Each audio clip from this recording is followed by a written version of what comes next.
Today on Omni Garage, we're answering a question that quite a few people have asked us, which is what is the full range of detailing products that we're using? Obviously, you've seen us use a whole bunch of the products here behind us and more in a few of the detail series that we've done. But I'm obviously one half of Omni Garage, and this is my setup here.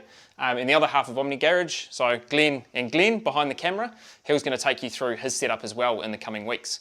So what we've got here, these are my shelves. These are made from a New Zealand company. It's called Made of Tomorrow. And essentially they're aluminum shelves. They don't take a whole lot of weight. But what I find on here is that you can fit 3 or 4 bottles comfortably. And I don't think there's anything more than about 5 kilos on any of these shelves. So they just simply screw in with 2 holes here. And I think it's a nice way to display all of the products that I have in my current setup. So the way I've got this at the moment, if I start from the left here, is the interior product that I'm using. So 3 different P&S products have made the cut.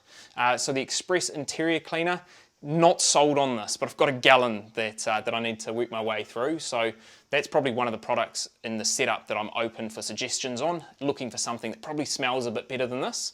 P&S Brake Buster, this is the go-to wheel cleaner on the channel. So great in a foam gun, spray it straight up on the tyres as well, so it acts as a tyre and rubber cleaner. And then probably the holy grail of the P&S products, which is Bead Maker. Now I don't have anything in this bottle here because I have just picked up a couple of these Pressol bottles. So these are the 500ml Pressol bottles. You can pick these up from Omni Garage, and really just wanted to try these out. So I've actually got 3 of these in the setup here now.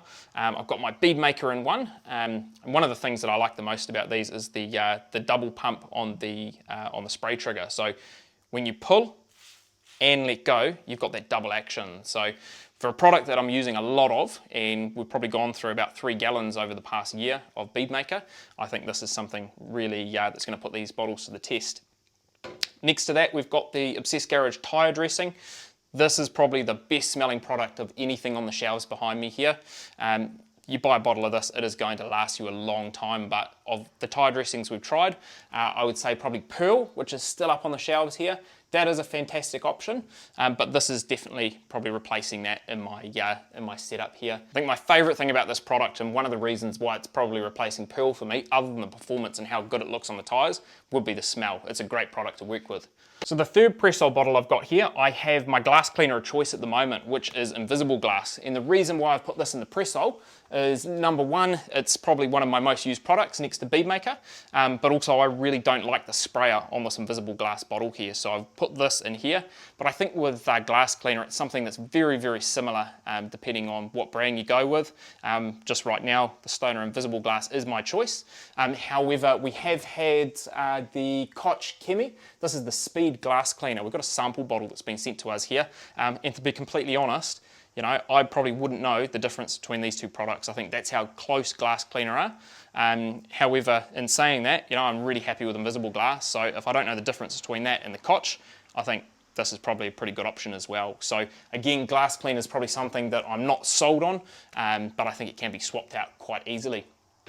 If we go up one shelf here, got 5 different products from CarPro. I think out of these 5, the 3 that I think you have to have in your setup and will most likely be in mine for 2020 will be a razor. You know, that's just a fantastic oil and polish remover. I rely on that when doing detail series. Tarex and Iron-X, I think those are the 2 staples for me. Obviously a razor is fantastic, but when I talk about removing tar and removing iron from the car, I almost use Tarex and Iron-X as an adjective rather than a noun as a product name. Those 3 there are definitely staying in the setup. Water spot remover, something that I haven't had a lot of experience with. The product of choice right now, and there's about half a bottle left there, is the CarPro Spotless. Again, another product that I don't have a lot of experience with many others. The only other I've tried is the Geon Spotless or Geon Water Spot Remover. So again, that's probably a product that I'm happy to try out a few different options to work out, is that the best one? But I think it's a really important product to have in your arsenal. And then CarPro Pearl, as I said, I think Omni Garage tyre dressings replacing Pearl for me. The other advantage of Pearl is you can use it on other plastics and rubbers. I don't find that I do because everything's coated on the vehicle that I work on, the STI. So probably Pearl, there's probably about 20 or 30 mils left in there. Once that's gone, I think we've kicked that one to the curb. It is a good product. It's just been replaced with this one here. And then talking about coatings, I've just finished up a vehicle yesterday actually, and these are the 2 coatings of choice. So we rely on the G-Technic range solely. That's the only product we've had experience with to date. So Crystal Serum Light and Exo as a topper. We've used that about 4 times now on different vehicles and super happy with those. When we're looking at polishing, obviously the products on the top shelf here are pretty key to it. Glass from CarPro is another product that you must have in your arsenal if you're working on glass. You can use compound, but I found the experience of Glass and removing really hard water spotting is absolutely fantastic. We've got Sonax Perfect Finish, so that is our finishing polish. Jescar Correction Compound is also the compound of choice, although we have had experience using the Sonax Cut Max as well, which is also probably a product that I need to add to my arsenal here when I do my next detailing product order. And then a product that I have actually spent the last 3 days working with is Turtle Wax's One and Done Correct and Polish. Didn't really have many high expectations for this product when I set out to use it, but what I did with this is exactly what it describes, one and done. I did a 1-step polishing on a pretty much a brand new Holden Colorado, so Chevy Colorado for those of you in the United States, and I was really happy with this. Did an awesome result using the Rupes yellow pads, but it also came up quite nice using microfiber as well. So that's probably a product there that I would lean on again if I need to, if I'm doing a 1-step process. So that's keeping itself in the setup for 2020. And then we move over to a few of the specialty products. So all-purpose cleaner by Meguiar's. That's been a staple on the channel for quite some time now, though I have just purchased Green Star from Koch Chemie. So once that has run out, we'll be trying that out and seeing if there's any differences between them. But I think it's very similar to like a glass cleaner, where we're probably going to find it's very similar depending on what brand you go to. Meguiar's Hyper Dressing, engine bay detailing, that's the product you need to lean on. In the last few days while doing the big ute, I found that worked really well in the wheel well areas as well. Tidied up really nice, depending on your dilution ratios. This is a 4:1 in here. It leaves a really nice matte finish. In a bottle of this, I filled this to the top probably about 12 months ago, and I've done about 4 vehicles with that. Angel Wax Clarity. Unfortunately, that's a product that's going to get kicked to the curb as well. This is a window washer, I guess, additive, so you put it in with the water when you spray your windscreens. It does a great job at cutting out the bugs and grime. No problems at all with that, but I've had some serious issues with the amount of foam it creates, even at a really low 19:1 dilution, and it leaves some pretty bad water spotting on the glass, and we tried a whole bunch of different combos with deionized water and the like. So that's another product that, open to suggestions on. If you have a really good additive that you use in your window washer fluid, let us know, because that's something that probably won't last very long through 2021. Just realised I've been saying 2020 through this video. It's 2021. We've got a couple of specialty Swissvac products as well. So we've got the leather cleaner in the leather milk. Now this is something that I don't use very often at all, hence why I've gone with the small 250 milliliter bottles. Look, the leather cleaner is fantastic, but I find I have pretty much the same results using the P&S interior cleaner, and I haven't really had to clean anything too hard. I think we had a Kia Stinger probably about 8 or 9 months ago on the channel. This did work fantastic, removing some white stains on the leather. In leather milk, this smells absolutely fantastic. You may have seen us using this to tidy up the steering wheel in the WRX series recently. This has a really nice smell to it, and I think it's something that if you do have leather in your cars, you probably do want those too in your arsenal, just so you've got them there in case you have any leather cleanup that you need to do. And then that takes us to the top shelf here, and this is basically a testing catch-all. So there's a few different products up the top here that we're currently testing right now. C2V3 liquid crystal is probably we've used that on wheels on the Mazda CX-5. It's basically a spray coating, and I've been relatively happy with that. So the other products up on the shelf here that we are testing at the moment is a whole range of different shampoos. So this isn't the full collection. Glenn's got a few up at his place as well. We've got obviously the Angel Wax, which I'm going to try this afternoon for the first time.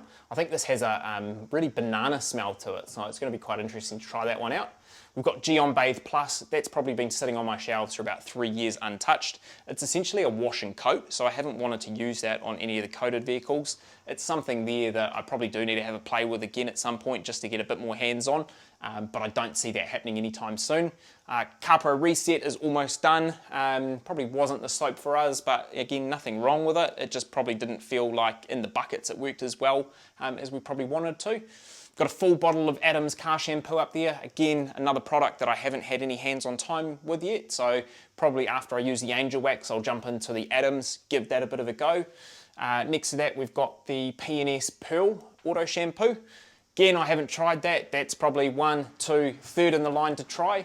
And then Koch Chemie, GSF, you know, if you've been following a few detailing YouTube channels, you know, Matt Moorman at Test Garage, Pan the Organiser, GSF has been a pretty new product that they've found. I don't think the product itself is new, but it's something that a lot of people have got onto recently, and I've been really happy with that. Probably, you know, that's probably up there in the top 2 or 3. I think Hyperwash is still up there for me, which is my is and has been my go-to. I'm almost finished with the bottle I've got here, or the gallon, and there's another gallon behind this as well. So I got a lot of washing to do before I can replace this with any of the products up here, if one of those does make it to the collection. So the final product that is in my collection here, which isn't on the shelves because I keep it next to the washing machine, is this is the Micro Restore. So I use this to wash all of the microfiber towels. Generally wait until I've got about 15 or 20 to wash, and then pop a bit of this in the washing machine.